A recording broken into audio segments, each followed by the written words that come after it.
Bos días, galegos. Aquí, sempre en Galicia. Audición radial ao servizo do arte e da cultura do povo galego que dende o 3 de setembro de 1950 é transmitida todos os domingos. Que tal, amigos? Moi bons días. Bueno, domingo 9 de xaneiro, mes de Castelao. Naceu o 30 de xaneiro de 1886 e finou en Bos Aires, no sanatorio do Centro Galego, o 7 de xaneiro de 1950 ás 23 horas. Tiña 63 anos. Moi bons días, Ana. Hola, bons días. Pois nunca mellor dito bons días, verdad? Precioso día con sol. Bueno, hoxe vamos comentar todo o que está pasando en Galicia, porque vamos ter unha comunicación con Santi Garrido, periodista da Voz de Galicia. Pero agora empezamos con música.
facer unha sorte de balance ou análise no que consideramos o feito, o ano que remata e os propósitos que queremos sinalar para o novo ano. Fagamos o esforzo de centrarnos no positivo, xa que, en xeral, a hora do balance, temos unha insólita e incomprensible tendencia a lembrarnos do que non fixemos. Seguramente, se buscamos, hai tamén moitas cousas que logramos ou que saíron ben. Por outra banda, están os obxectivos que nos fixaremos cara adiante, que deberían ter dúas condicións que sexan posibles e que sexan importantes. Posibles porque, doutro xeito, só estaremos xestando unha frustración anunciada para o próximo ano. Importantes para que pague a pena o esforzo e nos encha o espírito da alegría de ter contribuído á súa concreción. Seméllame que un bo obxectivo para Galicia que cumpla estas dúas condicións sería traballar para promover o uso da lingua propia, comprendendo que non é posible eliminar o uso dun idioma que está cinguido ás emocións, ao máis primitivo, ao que recibimos desde o berce e que, polo tanto, está fortemente ligado ao que somos como persoas. Por iso, a pesar dos períodos escuros nos que a lingua galega foi ignorada e incluso asoballada, o noso idioma segue vivo. A xornalista Sandra Faginas de La Voz de Galicia escribiu: é difícil e moi complicado mudar a lingua do corazón, a lingua das emocións, na que che fala túa nai, teus irmáns, teus amigos. Pero ademais desa necesidade persoal, hai algo máis que ten que ver coa comunidade, porque o idioma é esencialmente un dos elementos que identifican unha nación, un dos elementos que nos caracterizan como parte dun mesmo pobo coa súa historia, súa cultura e o seu xeito de ser. Si somos galegos, é por obra e gracia do idioma, dixo Castelao. Hai uns días, unha xornalista de Madrid xenerou unha polémica ao manifestar que o Premio Nacional de Narrativa outorgado ao galego Xesús Fraga tiña máis que ver co feito de que estivera escrito en galego e non tanto coa calidade da obra. Como se en lingua galega non se puidera producir unha obra de calidade e a única razón para a concesión do premio fose a necesidade de facer visible unha lingua. Pois non é así. Longa historia de destaque na cultura nacional e internacional ten a literatura galega, malia que alguén non o saiba. Volvendo ao do comezo, a defensa e promoción da nosa doce lingua galega é un excelente propósito para o 2022. Desde sempre en Galicia tentamos contribuir con elo cada semana e así seguiremoslo facendo. Como din os saraivas, unha terra, un pobo, unha fala.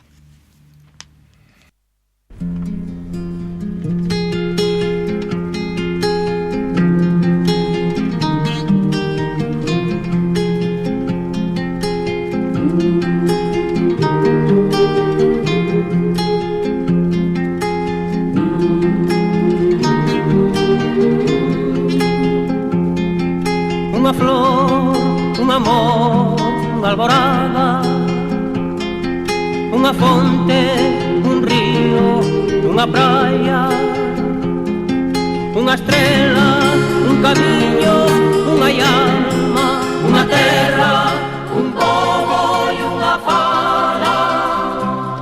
A maneira de buscar o noso pan, unha forma de bailar no noso chan. Muiñeiras, alalas ou foliadas, unha terra, un pobo e unha fala.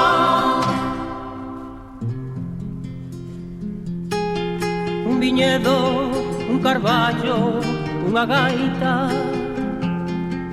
a morriña espallada polo mundo, a muller que na casa está enminada, unha terra, un pobo e unha fala. Castiñeira, carballeira, romería, eirexados, mosteiros, gandería, reborderas, corredairas, embruxadas, unha terra, un pobo e unha fala.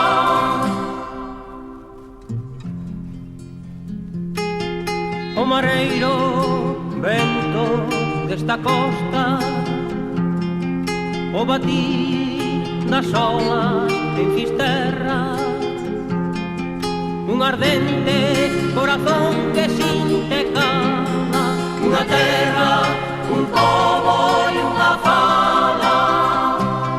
A maneira de buscar o noso pan,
El teléfono del buen pan y la buena pasta es el 2903-2020 de la Sin Rival.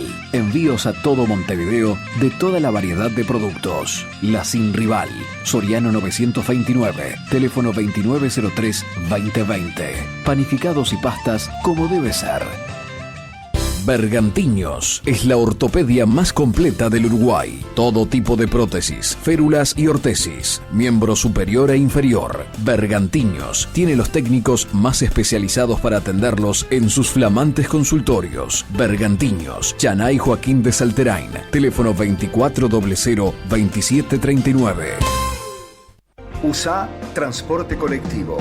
En Cucha, viaja seguro. Cumpliendo con los protocolos contra el COVID-19, todas nuestras unidades son desinfectadas permanentemente a la llegada de cada viaje en nuestras terminales y predios. Todas las unidades de nuestra empresa tienen láminas de seguridad con protección contra los rayos UV y que están homologadas por la Skin Cancer Foundation. Y recordá, cuando subas a una unidad de transporte colectivo, usa tapabocas. Y además, descarga la aplicación Coronavirus UI. Yo te cuido a vos. Vos, cuídame a mí. Pucha, siempre iremos contigo. Amigos, escribía onte en A Voz de Galicia o noso querido amigo Santi Garrido que xa florearan os grelos en Galicia, xa botaron flores os bilitroques, xa chegaron as mimosas, os cómbaros e os regueiros da nosa terra, e por eso estamos en comunicación con el para que nos conte cousas da nosa Galicia entrañable. Santi, moi bons días desde Montevideo. Que tal, Toni? Moi bons días. Pois eses nabos, esas navizas floreados que non é habitual nesta época, donde os vin foi nas terras de Lema, ali en Carballo, mirando po mar, a moi poucos metros de donde vivía o Sestal, que creo que tamén o coñeceches. Sí, moito, moito. Xa sei. Bueno, pois aquí estamos, a 10.000 kilómetros de distancia. Moito me gustaba escoitar os comerciais cando estabas ahora conectando comigo. Oía falar aí o da Cutsa, oía o da ortopedia Bergantiños. Aí sigue Bergantiños impregnado totalmente, e Cutsa de José Añón, se non recordo mal, que era de Laracha, o que fundou. É certo, Añón. Sí, señor, Añón. Escoítame, bueno, Santi, pues, o pasado xoves foi San Xulián en Malpica, verdad? O santo, un santo moi vencellado a Galicia, porque ten moitas parroquias en Galicia que levan o nome de San Xulián, verdad? Sí, e de feito, home, xa que citas o caso de San Xulián de Malpica, que está moi ben, iba a haber unha romería fantástica, unha festa moi boa, que aquí suele ter a tradición, ali en Malpica, en San Xulián, de ser a primeira gran festa do ano, realmente, a primeira gran das parroquias. Pois, por motivos evidentes, pois, houbo que anulala, e foi unha auténtica pena. Foi día festivo en Malpica, vai moitísima xente sempre ali, e como empecen, digamos, as romerías na Costa da Morte. É certo que San Xulián é un santo que ten 1000 parroquias, o sea, eu estou me acordando de San Xulián da Golada en Pontevedra, San Xulián de Cabarcos en Barreiros, tamén temos pola comarca un moi coñecido que é San Xulián de Bastabadas ali en Brión, o que cantou Rosalía de Castro, San Xulián de Luaña tamén na parroquia, no concello de Brión. Hai moitísimos, é un dos santos, home, non chega a Santa María ou a San Martiño ou a San Xoán, pero é un dos santos aquí máis devotos. Ten dúcias e dúcias de parroquias, efectivamente. Eu recordo perfectamente, e ti tamén aí, Santi, veralo moitas veces, ese mural tan precioso que hai xustamente en Malpica, na Casa do Pescador de San Xulián, verdad? Feito por ese home tan entrañable e tan querido, ¿no? O San Xulienciño que... Urbano. Xa. Sí, despois, bueno, a ver, San Xulián eso daríanos para moito falar, e además non son experto, sí. Pero hai algún que incluso ten escopeta representado ali cerquiña, na zona de Brantuas, en outros sitios. Bueno, é un santo querido. Aquí eu creo que queridos son todos, Claro. Pero que efectivamente ten moita devoción, efectivamente, en moitísimos sitios, pero además en nas 4 provincias, moitísimo, unha gran tradición, sí, señor. Pero queríamos falar un pouquiño, Santi, que estos días terminaron as festas de Navidad e Ano Novo. Como se levaron a cabo en Galicia con isto? Como foi a movida? Bueno, isto tamén nos daría para moito falar, a ver se intento resumilo moito. Aquí o COVID modifica todo, obviamente, e de feito a chegada do Nadal, da Navidad, pois a Xunta tomou medidas, como outras comunidades autónomas de España, en moitísimos aspectos, sobre todo no comportamento individual e na hostelería, en máis cousas tamén, pero sobre todo eso.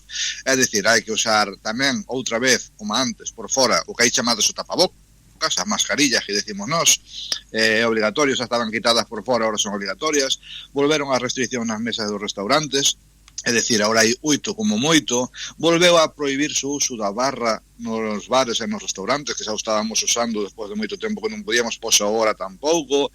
O ocio nocturno quedou moi mutilado en horarios, porque xa non se pode abrir toda a noite, xa hai 3 horas de cierre, xa depende como se pode estar. É dicir, hai unha moria de normas, non as vou resumir todas, pero son moitas, que modificaron moitísimo o disfrute do Nadal, evidentemente. Depois tamén hai moito medo e tamén hai moitísima incidencia. Por poñer un caso, en Carballo, 31.000 habitantes, pois hai agora mesmo en torno a 600 persoas contagiadas. En Laracha a incidencia é moito máis alta. Claro, sumas unha cousa a outra, o medo, as normas, o risco que hai, a xente enferma. Cal é a ventaxa, entre comillas, a ventaxa, digo, de todo isto? Pois que a xente está vacinada, a xente está vacunada desde hai moito tempo. Moitísima xente xa de máis de 50 anos, eu diría que casi toda ten a terceira dosis, a de reforzo, e iso fai que a xente que está contagiada, que é, insisto, moitísima, máis que nunca houbo tantos contagios como hai agora, nunca. Pero a gran diferencia é que hai un ano había moitísima xente hospitalizada, gravísima, unha mortalidade altísima, unha situación terrible, pois agora a xente que está así, pois levo, vamos a chamarlle como unha gripe complicada. É certo que hai casos todavía de risco, é certo que está aumentando a hospitalización na Coruña, pero vamos, nada que ver con hai 3 anos. Están vacunando os nenos todos, volven os colexios o luns sin ningún problema, con moitas restriccións e moitas cautelas. Quero dicir, esta ola, sí, grave, sí, tan grave como hai un ano cando había máis casos, no, en absoluto, no. Por sorte, hai que vacunarse. Pero justamente mañán comenzan os cursos, ¿no? De volta ás clases. Efectivamente. Sí, mañán comeza e además con moitísimas medidas de cautela. Hai moitas normas que hai que ir cumplindo, pero non é como antes que collías un positivo e xa cerraban toda a aula e todo o mundo cuarentena e non. Agora mismo, por exemplo, se un alumno é positivo, da igual edad que teña, ten que quedar na casa, pero non ten que facer o PCR, ten que esperar 7 días antes de salir, os demais compañeros poden seguir indo a clase, o profesor se está tampouco afecta, é dicir, bueno, hai moitísimas normas, moitísimos datos, dividen infantil e primaria, pero en términos xerales, digamos que volve a normalidade a escola, tampouco nada que ver co ano pasado, que houve cantidad de clases pechadas durante días, moitísimo tempo, e estes últimos días estuveron avanzando con bastante rapidez a vacunación dos rapaces, dos máis novos, precisamente impedir que se quedan contagiados porque se teñan moitísimo máis grave. Evidentemente sempre hai medo, obviamente, claro. Xa leva habido moitos contagios, sí, certo, pero bueno, eu creo que isto non debería durar moito máis tempo, porque senón, bueno, hai bastante tranquilidade dentro da inquietude que che dá poder contagiarte, que tiñas outra complicación e que se agrave eso que xa tes. É unha situación, digamos, de chamar incertidume, pero incertidume controlada, non como hai un ano que era incertidume descontrolada. Claro. Onte falláronse os premios de Regueifa, Santi. Sí, señor. Contame onte, algo. Primeira vez que se fai. Bueno, eso tamén dá para moito, anima que os xente que nos escoite, pues, por exemplo, lle bote unha ollada á edición da Voz de Galicia de Bergantiños, onde ven todo detalladísimo de como foi, porque basicamente Regueifa, supoño que aí a maioría da xente, sobre todo que ten unha certa edad, recordo que eran as regueifas, é dicir, regueifaron contra outro, botarse en verso un contra outro, verso asonante un contra outro. Bueno, pois onte o que se fixo entre a Voz de Galicia, coa axuda de Conservas Calvo, coa axuda da Xunta de Galicia e coa axuda sobre todo fundamental dos millores regueifeiros de Galicia, moitos deles de Bergantiños, porque a regueifa é regueifa, pero a regueifa é regueifa de Bergantiños, moitos deles estuveron ali no Pazo da Cultura de Carballo, por regueifando, por sorteo, ibanse puñendo uns contra outros, lances uns contra outros, o de toda a vida, o que se facía nas tabernas, nos bailes, o que se facía nas festas, o que se facía nos salóns, antiguamente, antes de que chegaran a as discotecas. Pois esos regueifeiros onte un contra outra e demais, e un fulle ganando outro, como se fixo sempre. E iso encargouse de valoralo un xurado de 4 personas. E ao final, pois, houve 2 premios, un para, digamos, os veteranos, que non é tan veterano, porque Lupe, que é da liquide da parroquia de Oca, de Coristanco, ainda moi nova, pero será moitos anos coa regueifa, e depois un chaval moito máis novo, dali de Cuens, de Lase, que foi o que ganou os regueifeiros novos. Pero, en xeral, máis que ganar, que tamén ganaron, porque pesa un premio, o tema é o feito de reivindicar un saber ancestral, unha maneira de divertirse, unha forma de ser e de comportarse que en Bergantiños ten ilustrísimos portadores desde hai moitísimos anos, por Coristanco sobre todo, por Carballo evidentemente, tamén por Ponteceso, por Tallo, bueno, houve moitísimos, e a verdade é que foi un espectáculo maravilloso, xuntando os vellos cos novos e sobre todo mantendo unha tradición ancestral, unha tradición secular, que claro. Eso é unha auténtica maravilla. Algo ancestral que estaba quedando no olvido e que gracias a estes concursos volven a resucitar. Pero como acolliu o povo estas regueifas, a xente xoven? Pois mira, de 2 maneiras. Unha, moi ben, porque ademais é unha cuestión onde nos chamou cantidad de xente para poder acudir e demais, e ademais participando moito, na radio as entrevistas foron moi seguidas, moitos comentarios. Pero, por outra parte, é o que me preguntabas antes, o COVID non podía ir todo o mundo, non se podía encher o Pazo da Cultura, había que ir con invitación, había que ir con unha especie de, con asientos reservados, hai que manter as distancias, co cal encheuse todo o que se pudo encher. É dicir, o Pazo da Cultura non estaba petado como podería haber estado en unhas circunstancias normales, senón todo petado que podía estar da situación sanitaria. O sea que, moi ben, quero dicir, non foi un acto anecdótico nin nada. Eu creo que incluso houve xente que tuvo que quedar fora, porque, a pesar de que está un saber que ainda moita xente nova non coñece, a xente que realmente sabe o que vale todo isto, aprecia moitísimo. É dicir, isto a xente identifica como algo comarcal, algo propio, algo noso de sempre, algo da cultura que viron teus abuelos, que viron teus tíos, que viron teus pais. E gustou moitísimo. Tamén é certo que a primeira edición haberá que ir vendo como vai para os próximos anos, como vai vindo máis xente, como se van animando outros, en moitos institutos e colexios. Hai talleres de regueifa, cada vez máis regueifeiros van aos centros educativos a dar ali as súas charlas en verso, sacando a xente arriba ao escenario, pelesando dialécticamente con eles. Este é un traballo de pasiño a pasiño, pouco a pouco. É o que máis ou menos levo seguindo o tema un pouquiño nos últimos 20 anos, vamos, nada que ver o que era hai uns anos co que é agora. É unha cousa que xa está volvendo a coller, non digo de antiguamente porque era a diversión que había, agora hai 100.000 diversións, nunca se pode comparar, pero sí está volvendo a poñer no sitio que lle corresponde, insisto, a esta comarca como Bergantiños, donde a regueifa ten moitísima tradición. Dentro de uns días, Santi, un grupo de mulleres vai a tomarlle o pulso á cultura galega. Refírome a Tanxugueiras, que co tema terra vai a ir a Eurovisión, posiblemente, por agora vai a ir a Benidorm Fest a competir para poder ir a Eurovisión. Como se está tratando ese tema en Galicia? As radios, a prensa...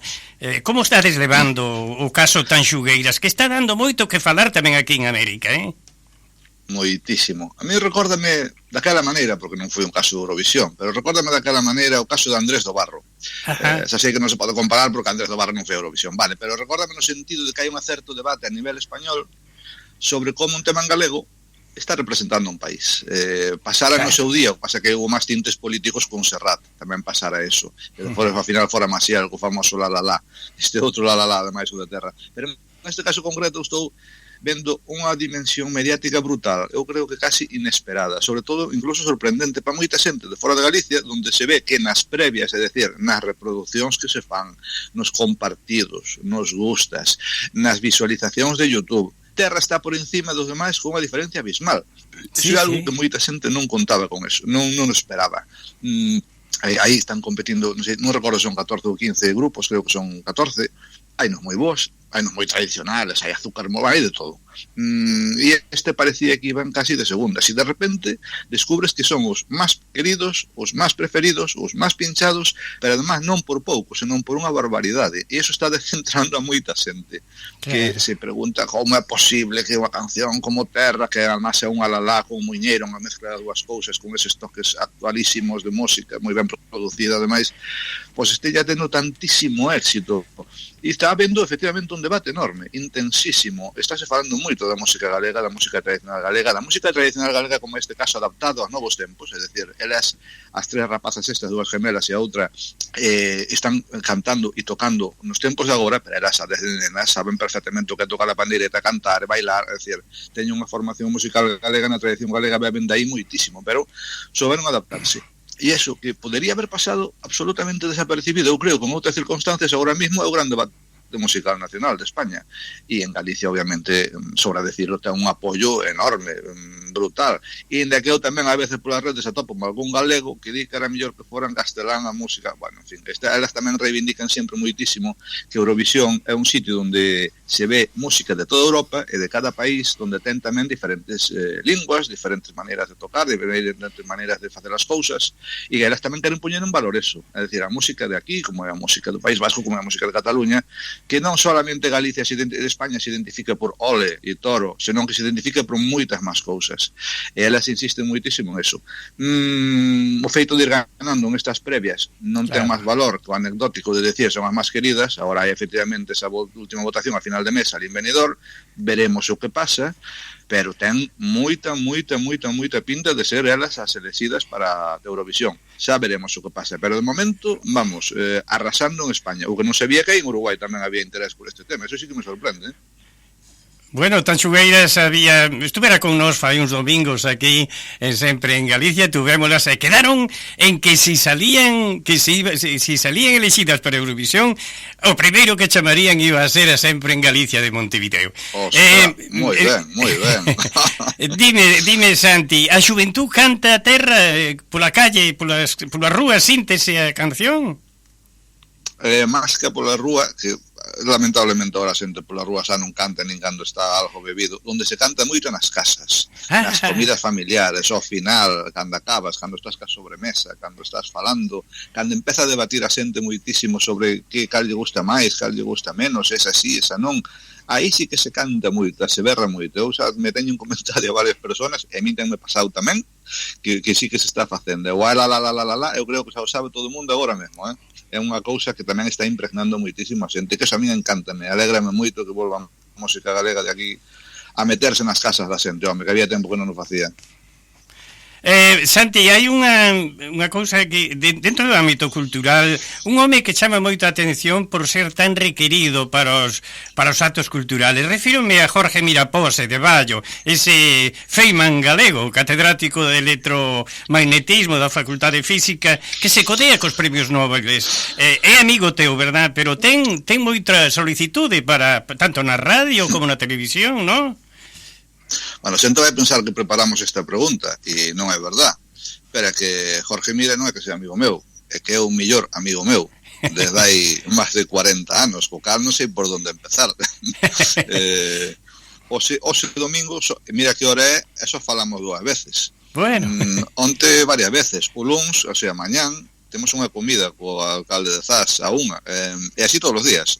Non sei que contarche de Jorge, pero bueno, xa que citas o tema dos premios Nobel, efectivamente. A ver, Jorge Mira, que é de Baio, é do Chamberín. Jorge ten a súa casa diante de onde naceu Enrique Labarta Pose, o gran escritor e poeta, vive ali. Bueno, pois Jorge, como ben dicías, catedrático de electromagnetismo na Facultade de Física, foi doctor con 26 anos, bueno, é unha pasada en 1000 aspectos, é moi un divulgador científico, autor de moitos libros sobre ciencia e demais. Pois hai uns anos, aproximadamente 12, 15, non recordo, pero teño que sabelo, porque además foi cousa dela, mas foi cousa miña, é dicir, foi cousa dos dous. Decidimos que cando el traía premios Nobel a Galicia dentro de unha cousa que tiña en Santiago, que se chama Premios Conciencia, que é para traer a xente da mellor da ciencia do mundo para que fale aquí ante a xente, aprenda e lle pregunten cousas, e decidimos, pois, además de traerlo a Santiago, leválos a Fisterra, que conoceran a Costa da Morte, paradas en Brandomil, paradas no Ézaro, e sobre todo paradas en Fisterra. E entre unha cousa e outra tuvemos varios anos pois levándose ali, falando con eles, aprendendo deles, eles daban conferencias, estuveron en Santiago, el ten moitísima relación con moitos premios Nobel, el tiña moita relación con Stephen Hawking, con a silla de rodas que morreu hai poucos anos. De feito, no día do funeral de Stephen Hawking, moi pouquiña xente pudo ir ao seu funeral a Cambridge, pois Jorge foi un dos elegidos para ir ten ese bo trato porque además ele ten un currículo científico espectacular, impresionante, un dos grandes físicos de España, non de Galicia, de España. E además é unha persona moi accesible que eu creo que un día mellor deberías entrevistar, porque é unha claro que sí, claro que moi sí. válida en múltiples aspectos, en múltiples aspectos. Sí, sí, sobre todo por la defensa que fai de la Barta Pose e de todo o que ten que ver coas ciencias tamén, verdad? Lévelle o noso abrazo e dille que un día vamos a chamalo, temos xa o seu teléfono, un día vamos a chamalo a comentar aquí con el aquí en Sempre en Galicia. Santi, non te molestamos máis porque sabemos que te está esperando unha xantada, non?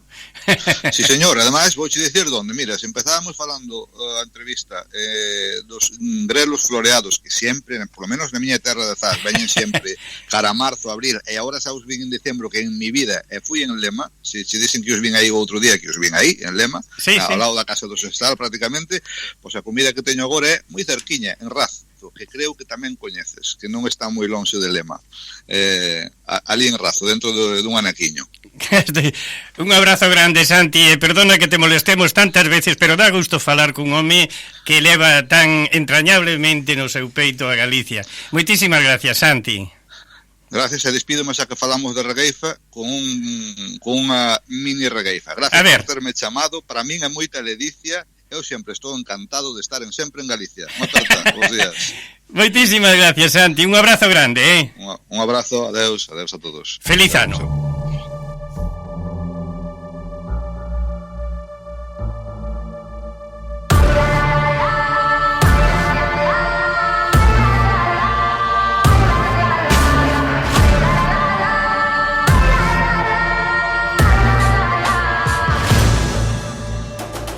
Esta noite foliada, esta noite aí será a dar noche no curreiro, compañeiriña leal, compañeiriña leal, compañeiriña leal. Esta noite foliada, para cantar veño eu coa bandeira de na man. Veleiki teñen o tema Terra de Tanxugueiras.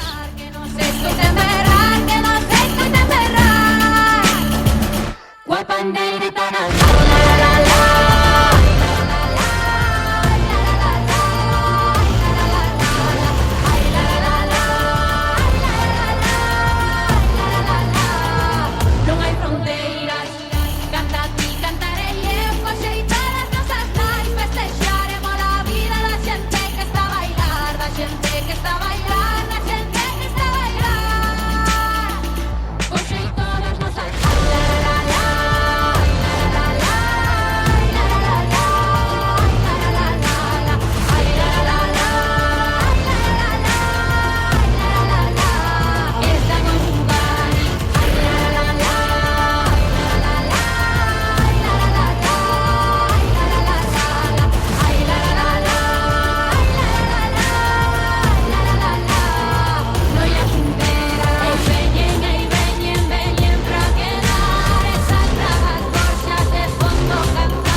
En Barraca Punta de Rieles encuentra materiales de construcción y electrodomésticos de las mejores marcas. Barraca Punta de Rieles, de Eliseo Rivero, más de 60 años apoyando obras sociales. Camino Maldonado, kilómetro 13500, teléfono 2514-5769. El teléfono del buen pan y la buena pasta es el 2903-2020 de la Sin Rival. Envíos a todo Montevideo de toda la variedad de productos. La Sin Rival, Soriano 929, teléfono 2903-2020. Panificados y pastas como debe ser. Bergantiños es la ortopedia más completa del Uruguay. Todo tipo de prótesis, férulas y ortesis, miembro superior e inferior. Bergantiños tiene los técnicos más especializados para atenderlos en sus flamantes consultorios. Bergantiños, Chanay Joaquín de Salterain, teléfono 2400-2739. Bueno, amigos, se vostede quere comunicarse con Sempre en Galicia, 092-001-232. Agora vamos cas novas. Chegan as primeiras publicacións sobre Florencio Delgado, Ana. De Valdeorras a México, terra a nosa pequena biografía de Florencio Delgado Gurriarán. Ese é o título da obra que acaba de presentar Lela Edicións e que estrea as publicacións dedicadas a quen será o homenaxeado no Día das Letras Galegas 2022. A obra chegou ao público máis novo a biografía e poemas deste autor de Valdeorras. Percorre os seus espazos vitais, as súas inquedanzas culturais e as perspectivas políticas que o acompañaron. Pola súa banda, Galaxia anunciou o seu plan editorial para o comezo deste ano, que inclúe as reedicións de Bebedeira, Galicia Infinda e tamén O soño do guieiro, acompañado dun traballo de Xesús Alonso Montero sobre a vida de Gurriarán. A traducción ao galego de A Tribuna, Pecho Ano Pardo Bazán. Xa tiñamos comentado esta nova que a terceira novela de Emilia Pardo Bazán, La Tribuna, conta desde este 30 de decembro pasado cunha versión en galego. A sede da Real Academia Galega acolleu a presentación da obra. Valeria Pereira escorreu coa traducción que veu a luz grazas á colaboración entre o Concello da Coruña e a Fundación Luces. A presentación puxo o peche ao ano de celebracións dedicado á autora polo centenario do seu pasamento. Bueno, os Reyes Magos, aínda que a pesar da pandemia e da chuvia, saliron polas rúas. A ver. Sí, porque nin a chuvia, que caeu en boa parte de Galicia, nin a pandemia de COVID foron quen de deter os Reis Magos, que superando estes obstáculos percorreron as rúas e camiños de todo o país para a ledicia dos nenos e nenas que agardaban por eles. As cabalgatas e actividades, iso sí, adaptáronse en moitos lugares ás necesarias medidas de prevención, o que levou á organización de eventos moi distintos nunhas e outras cidades e vilas. Houbo cabalgatas tradicionais, pero adaptadas ás medidas sanitarias. As carrozas percorreron a cidade herculina entre o barrio dos Mallos e a praza de María Pita. En Ferrol, o percorrido uniu o barrio de Caranza e o Teatro Xofre. E en Ourense foi dende a estación da Ponte ata o Xardín do Posío. Bueno, chaman a Policía Local de Ourense para queixarse de ruído nun piso. Esta é unha nova moi curiosa, mira, o que pasou. A noite de Reis transcorreu na capital ourensá sen incidentes de gravidade, pero foron as celebracións en vivendas particulares as que provocaron máis quebradizos de cabeza nos axentes da Policía Local. A ver. Mira, segundo trascendeu, as chamadas á central de comunicacións por parte de veciños que se queixaban de ruídos en vivendas próximas foron as protagonistas da noite. Así foi que sucedeu o seguinte. A ver. Ocorreu a 1:30 da madrugada, cando na central se recibiu un aviso no que se alertaba de que se estaba rexistrando unha festa nunha vivenda da rúa Chano Piñeiro. Enseguida, trasladouse ao lugar unha patrulla policial cuxos axentes localizaron o piso do que procedían os ruídos. Resultou que na casa non había unha festa, senón un encontro familiar protagonizado por pequenos que estaban recibindo os seus obsequios do Día de Reis. Que balbordo que estarían facendo. É verdad que sí. Bueno, vamos a seguir escoitando as Araivas con esta canción, O Viño.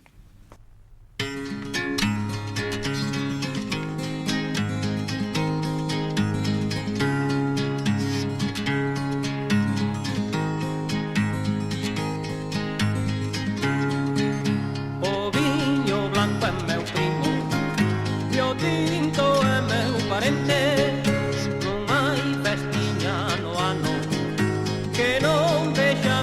miña xente, que non vexa a miña xente. Ai la lelo, ai la lalo. Pero viño miña nai, pero viño que a mí me gustaba. Pero viño miña nai, pero viño que me emborrachaba. Pero viño miña nai, pero viño mezclado coa caña. Cando te encontras comigo, non queres decirme nada, pra decirme que te gusto. Tes que mollar la palabra, tes que mollar la palabra. Ai la la la, ai la la la. Pero viño miña nai, pero viño que a mí me gustaba. Pero viño miña nai, pero viño que me emborrachaba. Pero viño miña nai, pero viño mezclado coa caña. A culpa non che foi miña, cando caín na silveira, que foi a tía Rosiña, por plantala tanto a beira, por plantala tanto a beira. Ai la lelo, ai la lalo. Pero viño miña nai, pero viño que a mí me gustaba. Pero viño miña nai, pero viño que me emborrachaba. Pero viño miña nai, pero viño mezclado coa caña. Non foi soio na silveira, tamén a porta da casa.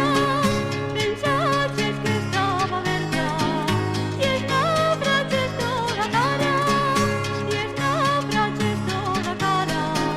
Ai la la la, ai la la la. Pero viño miña nai, pero viño que a mí me gustaba. Pero viño miña nai, pero viño que me emborrachaba. Pero viño miña nai, pero viño mezclado coa caña. Mira se che son bon home, que me gusta perdonar o mal que me fai o viño. Polo ben que a mí me sabe, polo ben que a mí me sabe. Ai la lelo, ai la lalo. Pero viño miña nai, pero viño que a mí me gustaba. Pero viño miña nai, pero viño que me emborrachaba. Bueno, amigos, unha cousa moi importante na nosa colectividade. Casa de Galicia, Asamblea de Socios. O sábado 15 de xaneiro, primeiro chamado ás 8:30 e segundo chamado ás 10 horas. Mandan e piden chegar antes das 10 da mañán. Repito, sábado 15 de xaneiro ás 10 da mañán. Chegar un pouquiño antes das 10. E a propósito de eso, acabamos de recibir o seguinte comunicado de Casa de Galicia. Sí, justamente temos que dicir que lembrade que a Asamblea é o vindeiro sábado. Este sábado próximo, 15. Hai que chegar antes das 10 porque ese xa será o último chamado. Tamén é importante decir que é necesario que leven cédula de identidade e comprobante de estar ao día coa cuota social. Este comprobante está dando na sección afiliaciones. Así que todos pasen pola sección afiliaciones de Casa de Galicia e ali estaránlle dando o recibo de estar ao día coa cuota social. É importante levar á Asamblea do sábado 15 as dúas cousas, cédula de identidade e o recibo de estar ao día coa cuota social. E o comunicado que recibimos, como ti dixeches, explica justamente por que é necesario levar estas cousas. Ímolo ler tal como nos lo mandaron. Como recibimos. ¿Por qué un comprobante? Porque nuestros estatutos dicen que podrán participar de la Asamblea General aquellos socios que se encuentran al día en sus pagos. Y esto es histórico, siempre se exigió recibo al día. Si hay deuda, se le exigirá el pago de la misma. También porque hay que confeccionar una planilla de concurrencia para acreditar el quórum requerido, que será, en un primer llamado, el 10 por 1000, y en segundo llamado el 5 por 1000, por lo que no se podrá anotar a nadie que concurra sin el comprobante y la cédula, ya que estas planillas se adjuntan al acta de asamblea para ser entregadas a los Ministerios de Educación y Cultura y al Ministerio de Salud Pública. Aclaran también en esta nota que nos envían el comportamiento en la asamblea. Deberá reinar la calma y el respeto hacia los demás. Claro. Todos tenemos el derecho de ser escuchados y que nos escuchen. Sugiero que el que tenga mociones las lleve por escrito claramente expresadas. Eso redundará en la agilidad y la dinámica de la asamblea. Debemos ceñirnos estrictamente al orden del día de la convocatoria. No está en el orden del día agresiones, comentarios referidos ni a hechos pasados ni a personas involucradas en los hechos. El objetivo es revertir con respeto la lamentable situación de Casa de Galicia.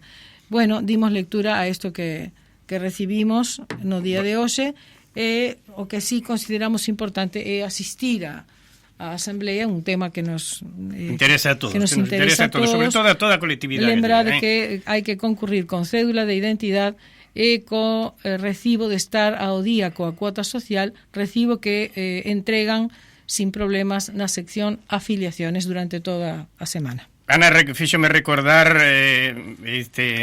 Manolo Losa que cumplense estes días 2 anos do pasamento de Moncho Baliñas, do noso querido amigo Ramón Baliñas, ese entusiasta animador das festas do Hogar Español de Ancianos.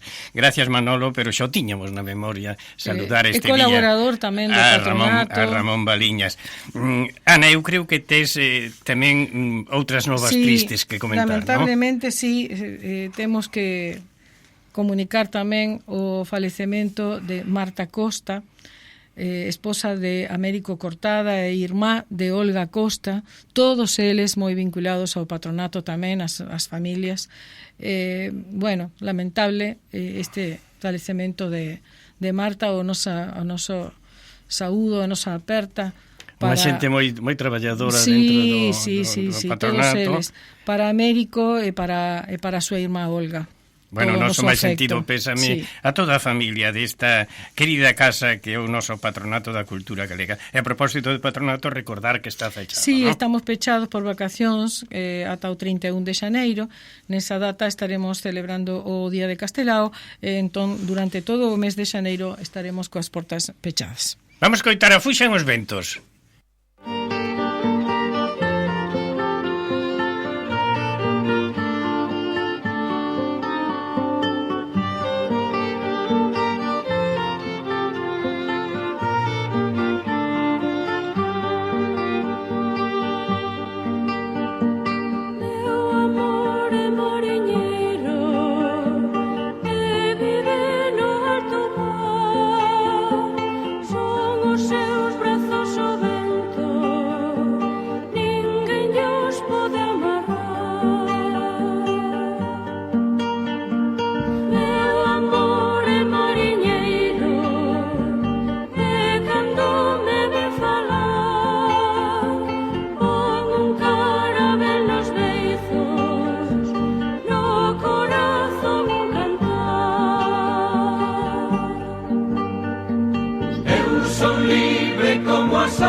Mais ser libre un día no confín do cabo mar do que vivir toda a vida preso, escravo e acalado.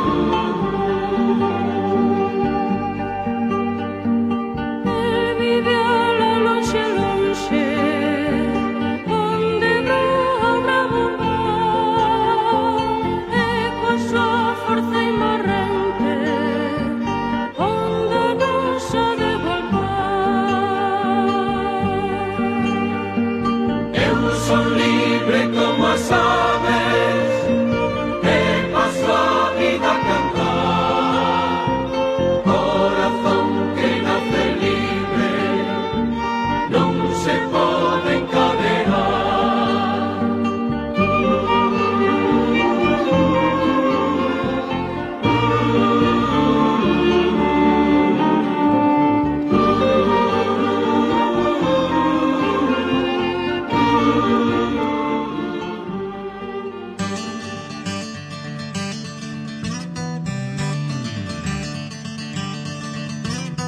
En Barraca Punta de Rieles encuentra materiales de construcción y electrodomésticos de las mejores marcas. Barraca Punta de Rieles, de Eliseo Rivero, más de 60 años apoyando obras sociales. Camino Maldonado, kilómetro 13500, teléfono 2514-5769.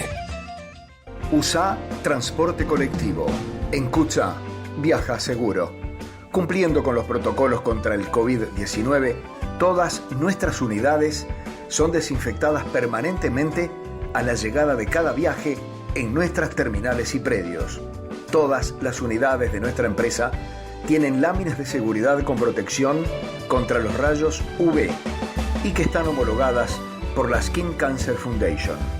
Y recordá, cuando subas a una unidad de transporte colectivo, usa tapabocas.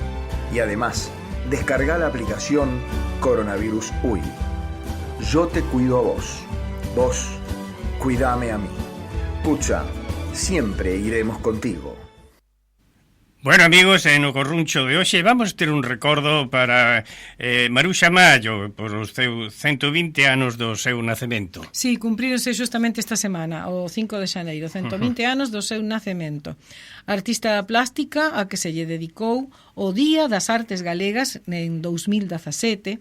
A importancia da súa obra mereceu que se lle outorgara a Medalla de Ouro ao Mérito nas Belas Artes en 1982 e tamén a Medalla de Ouro da Xunta de Galicia en 1991. Ana María Manuela Isabel Josefa Gómez González, que así era o seu nome, máis conocida como Maruxa Mallo, naceu en Viveiro, 5 de xaneiro de 1902. Aos 20 anos foi estudar na Academia de Belas Artes en Madrid, única señorita aprobada no exame de ingreso aquel ano, di textualmente. En Madrid, entre os contactos con personalidades da cultura como Salvador Dalí, Federico García Lorca, Luis Buñuel ou María Zembrano. Maruxa asistía habitualmente aos faladoiros do ambiente cultural madrileño, no que non adoitaban participar moitas mulleres. Federico García Lorca dixo de ela: Maruxa Mallo, entre verbena y espantajo, toda la belleza del mundo cabe dentro del ojo. Sus cuadros son los que he visto pintados con más imaginación, emoción y sensibilidad. Participou en exposicións en Santiago de Compostela e na Coruña entre 1923 e 1926. Ortega y Gasset, que era un seu grande admirador, conseguiu que fose a única muller que expuxera nas salas da Revista de Occidente en 1928. No ano 1932 vai a París, donde entra en contacto coas vanguardas artísticas europeas, especialmente co surrealismo, e ao regresar convértese nun artista pioneira na plástica. Foi unha muller forte e comprometida, feminista e transgresora, que amosou unha coherencia entre a súa vida e a súa obra. Nas súas pinturas reflicte a súa loita pola igualdade e independencia das mulleres. Pertenceu ao grupo que se deu en chamar as Sen Sombreiro, porque que era o que facían? Xuntábanse na Porta do Sol sen usar sombreiro, o que por aquela época era considerado unha irreverencia, polo que recibiron insultos e agresións, pero que era unha maneira de reclamar o espazo público para as mulleres. Cando está na Guerra Civil en 1936, Maruxa atópase en Galicia. Permanece agochada un tempo ata que logra fuxir a Portugal e desde alí, grazas á intervención de Gabriela Mistral, que por aquel entón era embaixadora de Chile en Lisboa, consegue viaxar a Argentina en febreiro de 1937. En agosto de 1938 escribe en Buenos Aires para o xornal La Vanguardia un longo alegato contra a violencia exercida polos golpistas e di: ao mesmo tempo que colgan a Cristo nas paredes das escolas, aparecen polos montes, as estradas e as praias os cadáveres dos mestres. Maruxa Mallo morreu o 6 de febreiro de 1995. Recordámola hoxe a 120 anos do seu nacemento.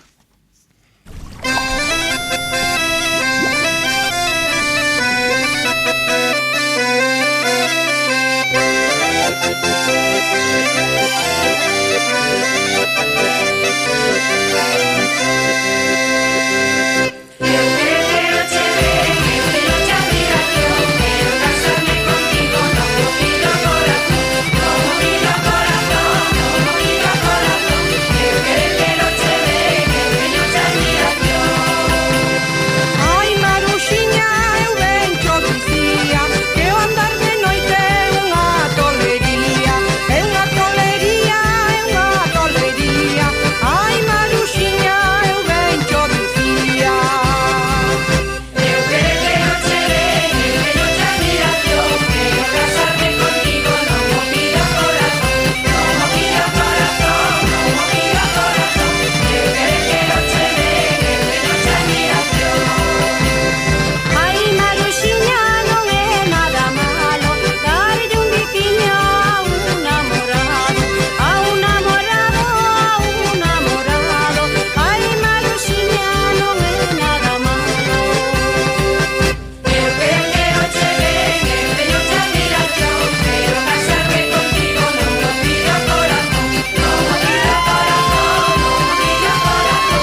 Bueno, amigos, foi todo por hoxe no noso... Recordamos a asamblea, Recordamos a asamblea de socios de Casa de Galicia o próximo sábado 15 ás 8:30 o primeiro chamado e ás 10 o segundo chamado. Hai que estar ali antes das 10 levando cédula de identidade e tamén o recibo de estar ao día que llo dan na sección afiliaciones. Bueno, pois viña, arriba Casa de Galicia. Sempre estaremos presentes con todos os socios de esa casa tan querida. Terminamos por hoxe, amigos. Gracias, Óscar, polo teu aporte técnico. E a vostedes, amigos, hasta o domingo que ven ás 9 da mañá aquí Sempre en Galicia, na radio máis galega do dial uruguayo, Radio Oriental CX12, a nosa radio. Ata o domingo. Sempre en Galicia, fina a súa audición de hoxe, e voltará o domingo ás 9 da mañán para traervos verbas e cantigas. Saúde e terra.